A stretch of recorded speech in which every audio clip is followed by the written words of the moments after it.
उनके अब्बा जान तो कहते थे कि हम परिंदा भी पर नहीं मारने देंगे। अगर हमारे पिताजी के लिए कुछ कह रहे हो तो तैयार रहना, अपने आपके पिताजी के लिए भी मैं कुछ कह दूंगा। बीजेपी का चाचा जान आ चुका है उत्तर प्रदेश में। अब्बा जान कहने वाले राशन हजम कर जाते थे। बीजेपी का चाचा जान उत्तर प्रदेश में आ चुका है, इनको फायदा देगा। अल्लाह अकबर लगवाते हैं और फिर वो चाचा जान बताते हैं। भारतीय जनता पार्टी को बताना होगा कि अपने चाचा जान से वो क्या क्या मदद लेते हैं। अब चुनाव में सबको अब्बा जान भी याद आएंगे, सबको अम्मी जान भी याद आएंगी। अब्बा जान के बाद अब चाचा जान भी आ गए। अब चाचा जान के बाद सारे भाईजान परेशान।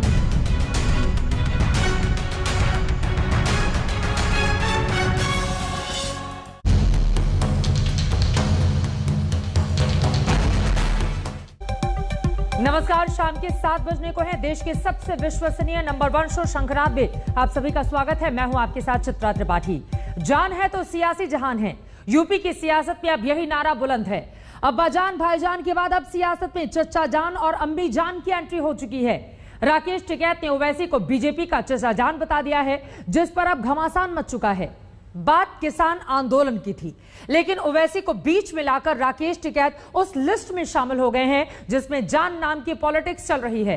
पहले अल्लाह अकबर का नारा और अब चचा जान, जिसने पूरे किसान आंदोलन को सियासी बना दिया है। यह रिपोर्ट देखिए।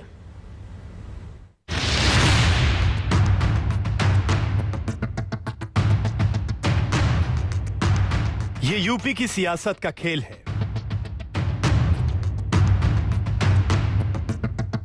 यहां अब्बा जान आ चुके हैं।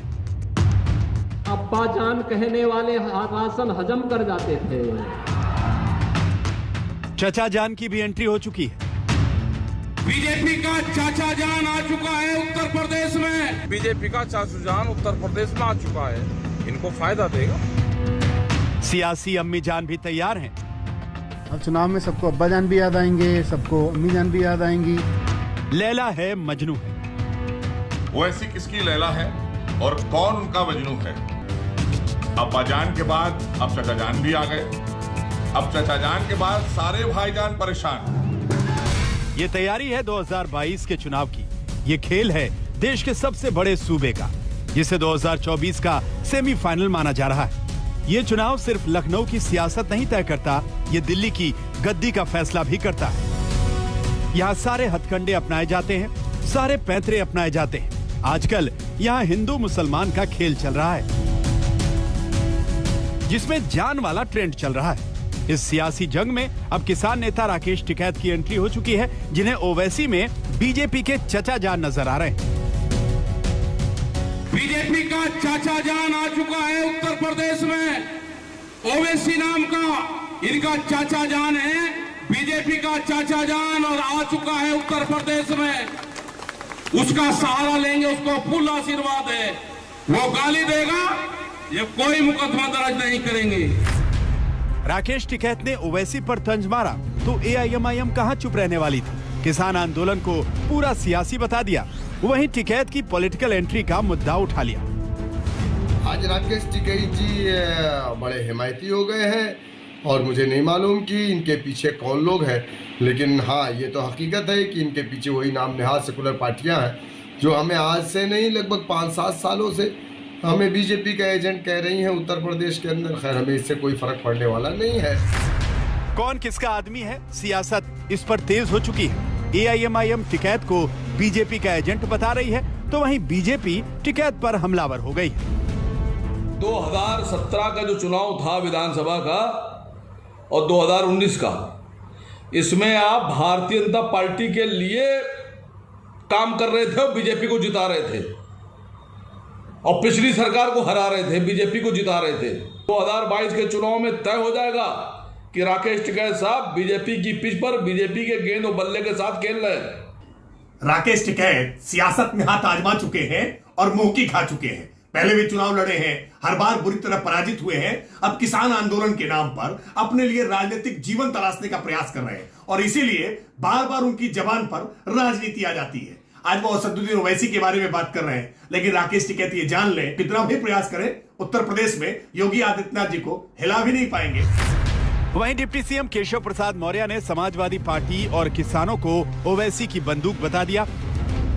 आज श्री राकेश टिकैत जी ने जो बयान दिया है वह मेरे समझ से परे है। पहले वह किसान पंचायत बुलाते हैं और वहाँ अल्लाह अकबर लगवाते हैं और फिर वो चचा जान बताते हैं। किसान आंदोलन माने अब चुनाव आंदोलन बन चुका है। किसान का कंधा और कांग्रेस सपा बसपा की बंदूक, MIM की बंदूक। इससे पहले मुजफ्फरनगर की महापंचायत में टिकैत ने अल्लाह अकबर और हर हर महादेव के नारे लगवाए थे, जिसे लेकर यूपी की सियासत गर्म हुई थी। मेरे भी नारे लगते थे जब टिकैत साहब थे, अल्लाह अकबर, अल्लाह अकबर। ये नारे हमेशा लगते रहेंगे, ये नारे हमेशा लगते रहेंगे। दंगा यहाँ पर नहीं होगा। इतना ही नहीं, यूपी में राम मंदिर को लेकर भी टिकैत ने बीजेपी की सियासत पर हमला किया था, जहां उन्होंने खुद को राम का वंशज बताया था। भाई रामचंद्र जी के हम वंशज है, वो भी रघुवंशी थे, हम भी रघुवंशी। हमारे पूर्वजों का जन्म अयोध्या में हुआ, तो इनका कहां से रामचंद्र जी आ गया? हमारा था राम, इनका है जय श्री राम। इन्होंने हमारे रामचंद्र जी को बदल दिया, हमारा तो राम राम था।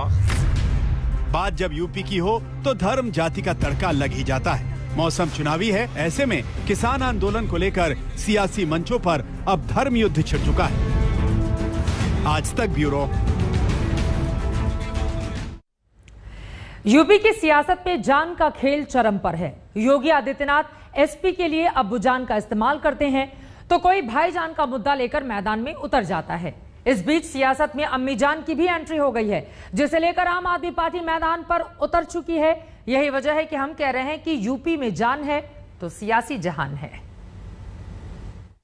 इंशाअल्लाह दोबारा योगी को उत्तर प्रदेश का मुख्यमंत्री नहीं बनने देंगे, नहीं बनने देंगे। उनके अब्बा जान तो कहते थे कि हम परिंदा भी पर नहीं मारने देंगे। बहुजन समाज हो, कांग्रेस हो, समाजवादी हो, बीजेपी हो, क्या इनके मन से लफ्ज मुसलमान निकलता है? कभी आपने सुना इनके मन से मुसलमान का लफ्ज सुनते हुए? इन लोगों की राजनीति इसी पे टिकी है। लोगों को लड़ाते रहो, कभी अब्बा जान की बात कर लो, कभी ओवैसी की बात कर लो। अब्बा जान, भाई जान, अम्मी जान, ये सिर्फ शब्द नहीं है, ये सिर्फ रिश्ते नहीं है, ये सिर्फ तंज नहीं है, ये अपने आप में पूरी सियासत है। धर्म की सियासत, वोट बैंक की सियासत, जो एजेंडा तैयार करती है, जो सियासी माहौल को गर्म करती है। यही वजह है कि योगी आदित्यनाथ जब अब्बा जान कहते हैं तो अखिलेश यादव जवाब देने से नहीं चूकते। अब्बा जान कहने वाले राशन हजम कर जाते थे।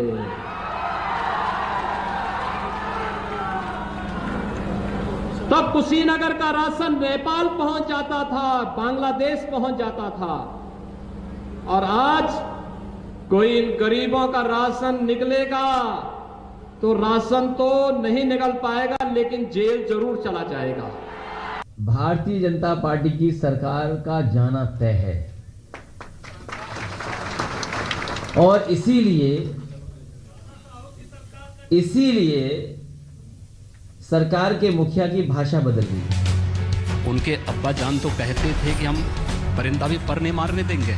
अब्बा जान पर जारी योगी के तंज पर जब आज तक ने पंचायत में सवाल किया तो सीएम योगी आदित्यनाथ ने साफ किया कि आखिर अब्बा जान का ये खेल क्या है।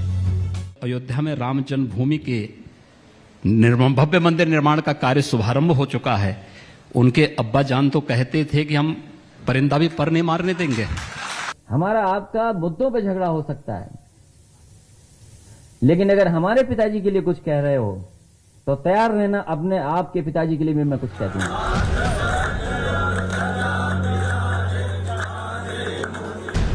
अब आम आदमी पार्टी ने भी यूपी की सियासत में राम का नाम लेकर एंट्री की है, जहां वो भी यूपी के सियासी अंदाज में पूरी तरह से रंगी नजर आ रही है। राम मंदिर के दर्शन के बाद अब अब्बा जान के इस खेल में आपने अम्मी जान को भी घसीट दिया है। इन लोगों की राजनीति इसी पे टिकी है। लोगों को लड़ाते रहो, कभी अब्बा जान की बात कर लो, कभी ओवैसी की बात कर लो, जब जनता पूछती है भाई स्कूल कहाँ है, मैं तो आम आदमी के रूप में आया था लखनऊ में स्कूल ढूंढने, भाई स्कूल बता दो कहाँ बनवाए। अब चुनाव में सबको अब्बा जान भी याद आएंगे, सबको अम्मी जान भी याद आएंगी। सोनिया गांधी अब्बा जान, चाचा जान, भाईजान के नाम तो सियासत ने साफ कर दिए, लेकिन ये अम्मी जान कौन है? इस पर चेहरे और नाम की सियासत होना बाकी है। जान के इस खेल में बीजेपी को भाईजान थोड़ा परेशान करते नजर आ रहे हैं। ओवैसी किसकी लैला है और कौन उनका मजनू है? अब्बा जान के बाद अब चाचा जान भी आ गए। अब चाचा जान के बाद सारे भाईजान परेशान। क्या आखिर 22 में हम करें क्या? जाएं तो जाएं कहां? ना अब्बा जान साफ कर रहे हैं ना चाचा जान साफ कर रहे हैं। तो ये लैला मजनू के खेल में भाईजान परेशान। यूपी में चुनावी मौसम है जहां मॉनसून का मिजाज थोड़ा ठीक नजर नहीं आ रहा। सब अपने अपने अंदाज में बरस रहे हैं। वहीं ओवैसी की एंट्री ने सियासी माहौल में तड़के का काम किया है। कभी आप खुद अपने आप से सवाल करिए कि बहुजन समाज हो, कांग्रेस हो, समाजवादी हो, बीजेपी हो, क्या इनके मन से लफ्ज मुसलमान निकलता है? आज ये माहौल बनाकर रख दिया गया कि ये बड़े बड़े लोग जो वोट तो चाहते हैं मगर नाम लेना पसंद नहीं करते मुसलमानों का, और ओवैसी पर उंगलियां उठाते हैं। यूपी में ओवैसी की एंट्री किसको नुकसान पहुंचाने वाली है और किसको फायदा, हर बार चुनाव में ये अहम मुद्दा रहता है। ऐसे में हर कोई ओवैसी से पल्ला झाड़ रहा है। इस बीच जब सियासत में धर्म युद्ध छिड़ा है तो कांग्रेस भी कहां पीछे रहने वाली है। कुछ दिन पहले राहुल गांधी ने खुद को कश्मीरी पंडित बताया, तो अब वहीं बीजेपी के हिंदू कार्ड पर सवाल खड़े कर रहे हैं। कहीं लक्ष्मी को मारते हैं, कहीं दुर्गा को मारते हैं, और फिर कहते हैं हम हिंदू हैं। ये किस प्रकार के हिंदू हैं? ये झूठे हिंदू हैं। ये हिंदू धर्म का प्रयोग करते हैं, ये धर्म की दलाली करते हैं, मगर ये हिंदू नहीं है। यूपी के चुनाव में धर्म युद्ध का बोलबाला है। कोई खुद को हिंदू का हितैषी बता रहा है तो कोई खुद को मुसलमानों का। शब्दों की जादूगरी चल रही है। अब्बा जान है, अम्मी जान है, चाचा जान है, भाईजान है, जिस पर सियासी घमासान है। आज तक ब्यूरो। कृषि कानून को लेकर टिकैत मैदान में डटे हुए हैं, जो अब यूपी चुनाव से पहले सियासी तंज मार रहे हैं। आखिर राकेश टिकैत ने ओवैसी को बीजेपी का चाचा जान बताया, क्यों? इस पर हमारे संवाददाता कुमार कुणाल ने राकेश टिकैत से बातचीत की है, सुनिए। इन दिनों यूपी की सियासत कुछ गरमाई हुई है और गरमाने में राकेश टिकैत की भी थोड़ी भूमिका हो गई है। ये मुख्यमंत्री साहब ने अब्बू जान कहा, अब्बा जान कहा, आपने चाचा जान निकाली। क्या कंपटीशन है क्या? नहीं, कंपटीशन क्या होता? कोई बाहर से हमारे प्रदेश में आया, किसी को फायदा देने के लिए आया, तो उसका मान सम्मान तो रहना चाहिए ना। तो हमारी संस्कृति ये तो नहीं कहती कि हम उसको मान सम्मान नहीं उसका करेंगे। भाई उसको सम्मान से वे बुला रहे हैं तो बुलाएंगे उसको। चाचू जान ने तो कहा कि चाचू जान, बीजेपी का चाचू जान उत्तर प्रदेश में आ चुका है, इनको फायदा देगा, आ गया वो। ये गांव के लोग कह रहे हैं। कौन? गांव के लोग कह कौन है चाचू जान? मतलब ये ओवैसी है, हैदराबाद से कहीं से आया, तो कहा कि बीजेपी का चाचू जान आ गया है, अब इनको कोई दिक्कत नहीं है, इनको फायदा देगा, इनके लिए काम करेगा। जब तक इलेक्शन रहेगा यहाँ पे आएगा, फिर कहीं इलेक्शन होगा, ये चाचू जान बीजेपी का ये परमानेंट चाचू जान है, फिर ये कहीं और आ जाएगा। जहाँ जहाँ इलेक्शन जाते हैं उनको फायदा देने का काम करता है। आप कई बार कहते हो क्या कि पॉलिटिक्स से लेना देना नहीं है, तो ये जो पॉलिटिशियन पर जो कमेंट आपके आते हैं, एक शब्द वाले चाचू जान और पता नहीं क्या क्या नारे भी आप देने लगते हो, तो क्या आपको लगता है क्या कि आपका भी कहीं ना कहीं पॉलिटिक्स में मन तो लगता ही है? पॉलिटिक्स तो देश का हर आदमी करता है। वो आदमी बताओगे जो पॉलिटिक्स ना करता हो, जो वोट ना देता हो। जो भी आदमी वोट दे रहा है वो राजनीति कर रहा है, उसकी कहीं न कहीं किसी न किसी पार्टी में, संस्था में, आदि में उसका योगदान रहता है, वो उसकी विचारधारा उससे मेल खाती है। तो उसमें दिक्कत क्या होगी? पॉलिटिक्स हर आदमी को करनी चाहिए, बगैर पॉलिटिक्स के तो कुछ आजकल होता ही नहीं। तो मतलब आप भी इशारों में ही पॉलिटिक्स करेंगे सीधे, तो आपने कहा था कि चुनाव नहीं लड़ेंगे। चुनाव लड़ना ही पॉलिटिक्स नहीं है, वोट देना भी पॉलिटिक्स है। किसी को कोई चीज बता देना अपने उससे, तो वो भी पॉलिटिक्स है। भाई हम भी तो इसी देश के वासिंदे हैं। भाई किसी को सम्मान देना हमारी संस्कृति ने नहीं कहा। उत्तर प्रदेश तो तहजीब का वो है। जो आने वाला मेहमान है, हम ये सोचते हैं कि उसको बेस्ट है बेस्ट, हम उसको किस तरह के उसकी खातर तवज्जो करें, उसको किस नाम से नवाजा जाए। तो अगर किसी को अंकल तो उसको कह नहीं सकते। अंकल तो एक पढ़ा लिखा जो फैशनेबल आदमी होता है उसको कहते हैं। उनको चाचू जान पसंद है, तो बीजेपी का चाचू जान आ गए। जहां जहां पे भी इलेक्शन होंगे वो उनको वहां पे उनकी मदद करता है, उसको तो सम्मान करना चाहिए, स्वागत उसका करना चाहिए इनको सबको। उसमें दिक्कत क्या होगी? अच्छा, अंकल क्यों नहीं कर सकते? आप अंकल शब्द पे अंकल नहीं है। अंकल उनको ठीक नहीं लगा। अंकल नहीं, अंकल तो पढ़ा लिखा कोई वकील हो, कोई हकीम वो हो, कोई डॉक्टर हो, बैरिस्टर है, बैरिस्टर है ओवैसी साहब। बच्चे ओवैसी साहब बैरिस्टर है, उसको बच्चे है तो वो कह सकते हैं। लेकिन ये तो किसी को फायदा देने के लिए आ रहा है, तो अंकल है तो उनके लिए तो ये कहना चाहिए, चाचू जान कहना चाहिए। आप कह रहे हो क्या कि पढ़ा लिखा ही पैमाना है, तो ओवैसी तो बैरिस्टर है, तो आप उनके लिए वेशभूषा उनकी वो नहीं है ना। वो जिस काम के लिए आ रहे हैं वो ठीक है, वो उनके लिए वो भी ठीक है, उनको भी अच्छा लगेगा कि बीजेपी वाले उनको चाचा जान कहेंगे, चाचू जान कहेंगे, उनको भी ठीक लगेगा, इनको भी ठीक लगेगा। उसमें दिक्कत क्या है? तो ये सिर्फ सम्मान के लिए है या कुछ इशारा कहीं और भी है? नहीं, वो जो जिस भाषा में जो जिस उसमें जो जिसका मतलब जो समझे वो सब वही है। आगे बढ़ते हुए लेकर चलते हैं अब आपको गुजरात। सियासत में वहां पर मंत्रिमंडल को लेकर घमासान मचा हुआ है। सीएम बदलने के बाद बीजेपी अब मंत्रिमंडल में बड़े बदलाव की तैयारी कर रही है, जिसे लेकर पार्टी में अंदरूनी कलह की खबरें सामने आ रही हैं। यही वजह है कि आज होने वाले शपथ ग्रहण समारोह को एक दिन के लिए टाल दिया गया।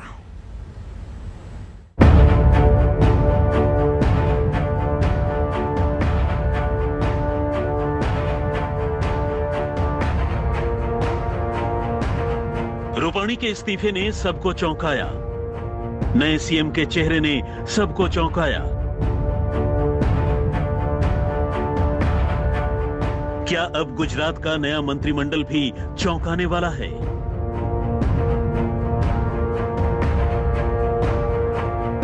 आखिर कैसा होगा गुजरात का नया मंत्रिमंडल? किसका कटेगा पत्ता? किसको मिलेगी टिकट? कौन होंगे बड़े चेहरे? कितना बदलेगा मंत्रिमंडल? सबकी नजर इन सवालों पर है। बीजेपी की रणनीति तैयार है, चेहरों को लेकर घमासान जारी है, आला कमान माथापच्ची कर रहा है। वहीं नए मंत्रिमंडल को लेकर सस्पेंस जारी है। आज होने वाले शपथ ग्रहण समारोह को टाल दिया गया। पहले ये शपथ ग्रहण समारोह आज दोपहर करीब 2:30 बजे होना था, लेकिन अब कल दोपहर 1:30 बजे का वक्त रखा गया है। गुजरात को बीजेपी की प्रयोगशाला कहा जाता है और शायद यही वजह है कि नए मंत्रिमंडल को लेकर बीजेपी अब नो रिपीट थियरी को लेकर आगे बढ़ रही है, जिस वजह से कई ऐसे बीजेपी के सीनियर मंत्री नाराज है। लेकिन अगर ये थियरी 2022 के विधानसभा चुनाव में सफल रही तो इसका नतीजा दूसरे राज्यों के विधानसभा चुनाव से पहले भी देखा जा सकता है। पार्टी के नए मंत्रिमंडल को लेकर खींचतान जारी है। आज बाकायदा शपथ ग्रहण के लिए पोस्टर लगाए गए थे, लेकिन नाराज कार्यकर्ताओं ने उस पर ही अपनी भड़ास निकालनी शुरू कर दी, जिन्हें बाद में हटा लिया गया। नए मंत्रिमंडल का शपथ ग्रहण आज होना था, जिसको लेकर जो बैनर्स थे वो बैनर्स भी लगा दिए गए थे, लेकिन अब उन बैनर्स को यहाँ पे हटा दिया गया है। आप देख सकते हैं यहाँ पे 15 तारीख लिखी हुई थी और 15 तारीख को अब हटा दिया गया है। जो बैनर्स लगाए गए थे वो सारे बैनर्स को हटा दिए। आप देख सकते हैं यहाँ पे किस तरीके से जो डेट ऊपर लिखी गई थी वो सारी डेट को हटा दी गई है और कहीं ना कहीं ये कहा जा रहा है कि शपथ ग्रहण समारोह जो अब होना था उसे रद्द कर दिया गया है। ये सीधी सी बात है कि किस तरीके से जो बीजेपी की अंदरूनी लड़ाई है उसकी वजह से जो पूरा शपथ ग्रहण समारोह है उसे रद्द कर दिया गया है। शाम के 7:30 बज चुके हैं। शंखनाद में एक बार फिर से आप सभी का स्वागत है। मैं हूं आपके साथ चित्रा त्रिपाठी। गंगा को जीवनदायिनी कहा जाता है, लेकिन गंगा की ये लहरें कयामत भी ला सकती हैं। इसकी बानगी मिली बिहार के हाजीपुर में। यहां भीषण बाढ़ के बाद अब गंगा की लहरें किनारों को काट रही हैं। किनारों की जमीन गंगा में समा रही है। किनारे पर बने घर भरभरा कर गंगा में समाते जा रहे हैं। किनारों पर खड़े मजबूत पेड़ों को भी गंगा अपनी आगोश में लेती जा रही है। जीवन त्राही त्राही हो चुका है। तस्वीरें बेहद भयावह हैं, देखिए।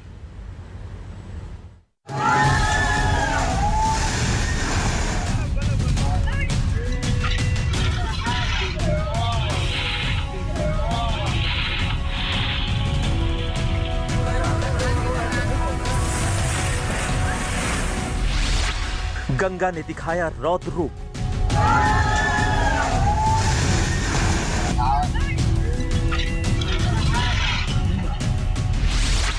हाजीपुर में जल प्रलय के हालात।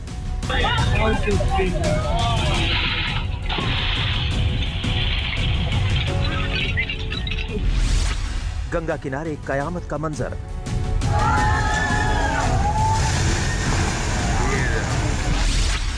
गंगा में समा गए दरख्त।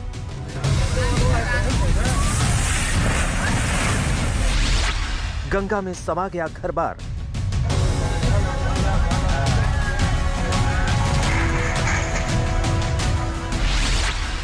गंगा में खौफनाक कटाव का लाइव वीडियो।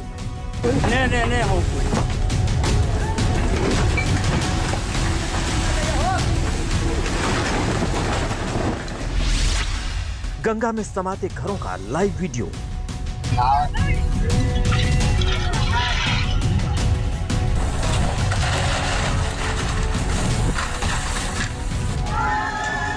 गंगा की लहरों से जिस दरख्त को जिंदगी मिली थी, उसे गंगा मैया की लहरों ने अपनी आगोश में ले लिया। गंगा किनारे खड़ा हरा भरा ये पेड़ गंगा की गोद में समा गया।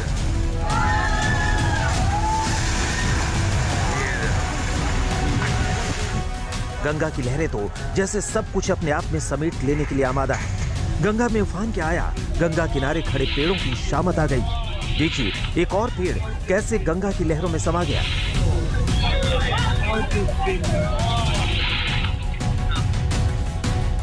पेड़ के नीचे की जमीन गंगा की लहरों में समाई तो पेड़ ने अपना आधार खो दिया और जड़ों समेत गंगा में समा गया। गंगा किनारे खड़े इस विशालकाय पेड़ की भी शामत आई हुई है। देखिए पेड़ के नीचे की मिट्टी गंगा की लहरों में बह गई है और पेड़ गंगा में गिर रहा है।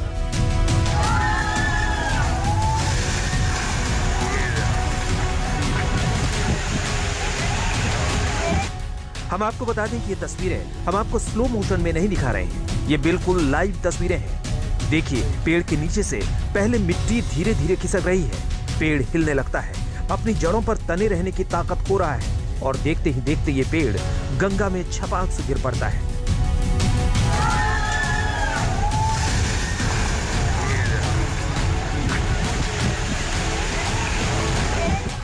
गंगा किनारे लोग हैरत से ये नजारा देख रहे हैं कि किस तरह गंगा अपने किनारों को काट रही है और एक के बाद एक पेड़ किनारे तोड़कर गंगा में समाते जा रहे हैं। गंगा की लहरों की आफत सिर्फ पेड़ों पर ही नहीं आई है। गंगा किनारे बने इस मकान की दीवारों में दरार नजर आ रही है। ये दरार धीरे धीरे बड़ी हो रही है। तो क्या ये मकान भी गंगा में समा जाएगा? लोग किनारे पर शोर मचा रहे हैं। अरे ये क्या, मकान के आगे का हिस्सा भरभरा कर गिर पड़ा। सारा मलबा गंगा की लहरों में समा गया।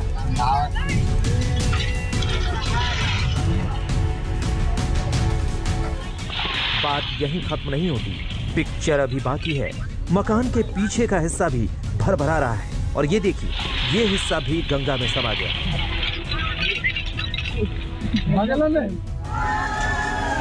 ये तस्वीरें बिहार के हाजीपुर के सोनपुर इलाके की हैं, जहां बाढ़ की तबाही के बाद अब गंगा के कटान की खौफनाक तस्वीरें सामने आ रही हैं। घर-बार और पेड़ गंगा में समा रहे हैं। देखिए किस तरह गंगा किनारे ये मकान भरभरा कर गिर रहे हैं। दीवारें तड़तड़ा कर टूट रही हैं। पक्के मकान की बीम को सरिये भी नहीं रोक पा रहे हैं। गंगा की लहरों से मुकाबला करने की इनकी औकात नहीं है।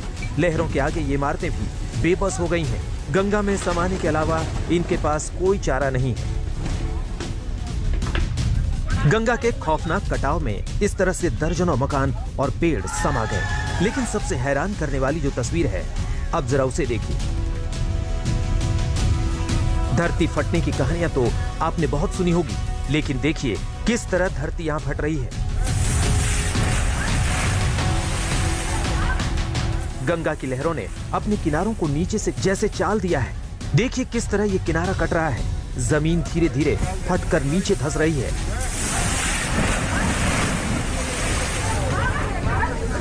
और फिर गंगा की लहरों में ये विलीन होती जा रही है।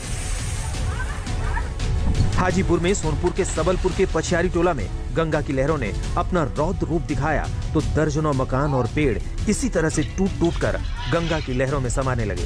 गंगा की लहरों के इस खौफनाक रूप से नदी के किनारे रहने वाले खौफ में है।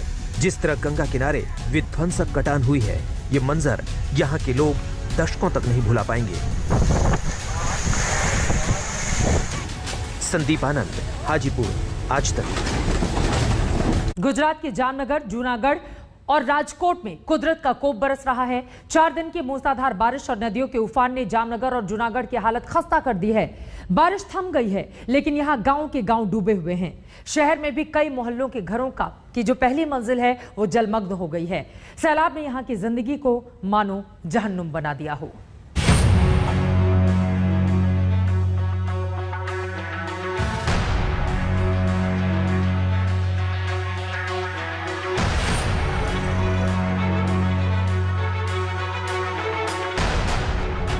चार दिनों की मूसलाधार बारिश और सैलाब ने गुजरात के जूनागढ़ का क्या हाल कर रखा है, इस बारे में हम क्या बताएं। ये तस्वीरें खुद गवाही दे रही हैं। जहां तक निगाह दौड़ाएं, चारों तरफ सिर्फ पानी ही पानी नजर आ रहा है। गांव के गांव डूबे हैं, खेत खलिहान डूबे हैं, फसलें पानी में समा गई हैं। हम आपको जूनागढ़ के सैलाब का एरियल वीडियो दिखा रहे हैं। देखिए किस तरह यहां सैलाब ने तबाही मचाई। जूनागढ़ में ओजत, भादर और उबेन नदियों में भीषण सैलाब में आसपास के इलाके जलमग्न हो गए। हम इस वक्त जूनागढ़ के पंचाला गांव में हैं। यहाँ पर ये जो अथाह सागर जैसा पानी का फैलाव आप देख रहे हैं, दरअसल पिछले कुछ दिनों में जो बरसात हुई है 2 दिन पहले, उसका जो पानी है बहुत ज्यादा, 2 नदियों में जो आसपास की जहाँ की 2 नदियां हैं उनमें इतना ज्यादा पानी भर गया कि ये दरअसल खेत हैं जिसके ऊपर ये पूरा पानी का फैलाव है, जो अभी 2 दिन बाद भी नहीं निकला है। जूनागढ़ में हाहाकारी सैलाब ने जनजीवन अस्त व्यस्त कर दिया है। सबसे बड़ा नुकसान किसानों का हुआ है। उनकी मूंगफली, सोयाबीन, कपास और ज्वार की फसलें तबाह हो गई हैं। गांव वाले बता रहे हैं कि यहां सरकार ने पैसा तो बहुत खर्च किया, लेकिन इन इलाकों को बाढ़ के कहर से निजात नहीं मिली। मीडिया सिवाय कोई आया नहीं। राजकारणी दृष्टि तो एक भी नेता कोई आता नहीं है।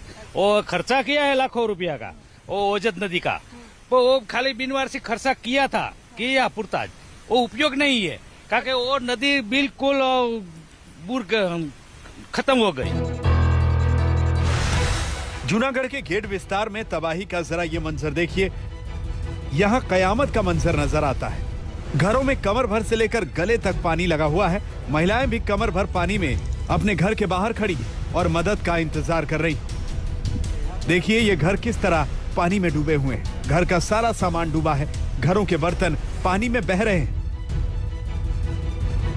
इन घरों में बाढ़ की वजह से खाना तक नहीं बना है। बने भी कैसे? सब कुछ तो पानी पानी है।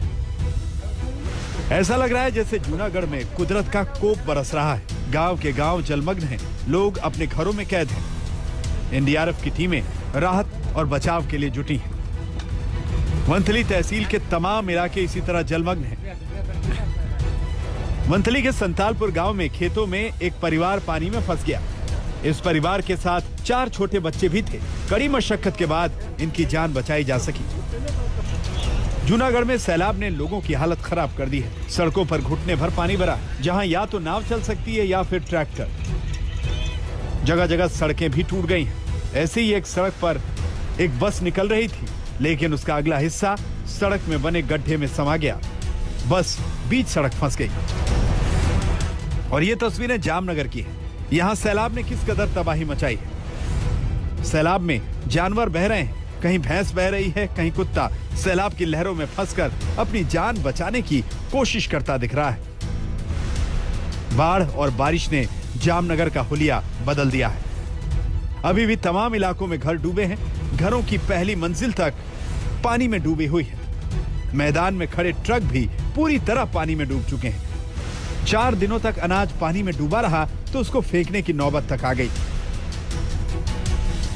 गुजरात में सैलाब के चलते अब तक 5 लोगों की जान जा चुकी है। 7,565 लोगों को सुरक्षित ठिकानों पर पहुंचाया गया। जामनगर में 3,966 लोगों को विस्थापित किया गया है। राजकोट में 3,274 लोगों को विस्थापित किया गया है। 320 लोगों को पोरबंदर से निकालकर सुरक्षित ठिकानों पर पहुंचाया गया है। जामनगर, राजकोट और जूनागढ़ के 22 गांवों की बिजली सप्लाई ठप हो चुकी है। जामनगर, जूनागढ़ और राजकोट में बारिश का जोर तो थमा है, पानी भी उतार पर है, लेकिन अब लोगों को बीमारियों का डर सता रहा है। जूनागढ़ से भार्गवी जोशी और विद्या के साथ आज तक ब्यूरो। और इस वक्त एक बड़ी खबर आ रही है, सीधे उसका हम रुख करेंगे। टिफिन बॉम्ब और आरडीएक्स केस में 4 और आतंकी दबोचे गए हैं। 4 और आतंकवादियों को दबोचा गया है। ऑयल टैंकर उड़ाने की रची गई थी साजिश। आपको बता दें कि लगातार आतंकवादियों की धरपकड़ जारी है। पंजाब के सीएम कैप्टन अमरिंदर ने वही अलर्ट जारी कर दिया है। बाजार, भीड़ भाड़ वाली जगह पर कड़ी कर दी गई है सुरक्षा व्यवस्था। टिफिन बम और आईडी मामले में ये 4 गिरफ्तारियां हुई हैं। यकीनन अब इन चारों से पूछताछ के जरिए इनकी कड़ी कहां और जुड़ी थी उन सभी से की जाएगी पूछताछ और उनकी धरपकड़ करने की कोशिश और कवायद तेज की जाएगी। पंजाब के मुख्यमंत्री की ओर से अलर्ट जारी किया गया है। बाकायदा दिशा निर्देश इसको लेकर जारी किए गए हैं। तस्वीरें भी हम आपको दिखा रहे हैं। Punjab tiffin bomb blast case में 4 और गिरफ्तार हुए हैं। वहीं 6 आतंकवादियों की गिरफ्तारी कल किस तरह से हुई थी वो भी खबर हमने आपको पहुंचाई। अपने आप में मौजूदा वक्त यकीनन बहुत सारे मामलों में काफी ज्यादा चुनौतियां साथ लेकर आ रहा है, क्योंकि एक तरफ त्योहारों का ये सीजन, वहीं दूसरी तरफ आतंकवादियों की इस तरह के धरपकड़। इस खबर पर लगातार आज तक की नजर बनी रहेगी। जैसे और जानकारी मिलती है आप तक पहुंचाएंगे। इसी के साथ शंखनाद में एक छोटे से ब्रेक के लिए हम रुकेंगे। कुछ और बड़ी खबरों के साथ फौरन लौटते हैं। आप देखते रहिए आज तक।